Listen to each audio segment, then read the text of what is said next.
బాలీవుడ్ నటుడు సైఫ్ అలీ ఖాన్ ఈ రోజు ఉదయం 2 గంటల 30 నిమిషాలకి కత్తిపోటుకు గురైన సంగతి తెలిసిందే. మొత్తం 6 కత్తిపోట్లు ఉన్నాయని, అందులో ఒకటి స్పైన్ కి దగ్గరగా ఉందని మీడియా రిపోర్ట్స్ వచ్చాయి. అయితే అసలు సైఫ్ ఇంట్లో ఏం జరిగింది అనేదే పెద్ద ప్రశ్న. ఈ దాడి సమయంలో ఆయన తన కుటుంబాన్ని రక్షించుకునేందుకు యత్నించారని, మెట్లు దిగి వెళ్తున్న సమయంలో ఇంట్లో వారిని రక్షించుకునేందుకు దొంగకి ఎదురు వెళ్లాడని సమాచారం.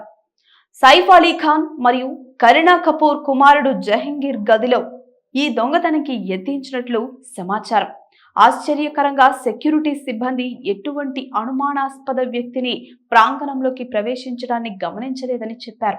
సైఫ్ అలీ ఖాన్ తన కుటుంబానికి ముప్పు రాకుండా వారిని కాపాడేందుకు దొంగతో పోరాడే సమయంలో కత్తిపోటుకు గురయ్యాడని సమాచారం.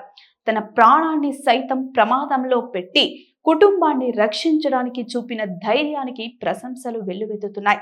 లీలావతి ఆసుపత్రి chief operating officer doctor Neeraj ప్రకారం సైఫ్ అలీ ఖాన్ దాడిలో 6 గాయాలయ్యాయి. వాటిలో 2 తీవ్రమైనవి. ఒక గాయం స్పైన్ కి దగ్గరగా ఉందని తెలిపారు. ఉదయం 3 గంటల 30 నిమిషాలకు ఆసుపత్రికి తరలించడంతో నిపుణుల బృందం చికిత్స అందిస్తున్నట్లు వెల్లడించారు. డాక్టర్ నీరజ్ ఏం చెప్పారు అంటే, ఆపరేషన్ విజయవంతంగా పూర్తయింది మరియు ప్రస్తుతం ప్లాస్టిక్ సర్జన్లు కూడా సైఫ్ కి ట్రీట్మెంట్ ఇచ్చారు. సైఫ్ కి ప్రాణాపాయం తప్పింది. మేము 1 గంటలో మరింత సమాచారం అందిస్తాము అని చెప్పారు.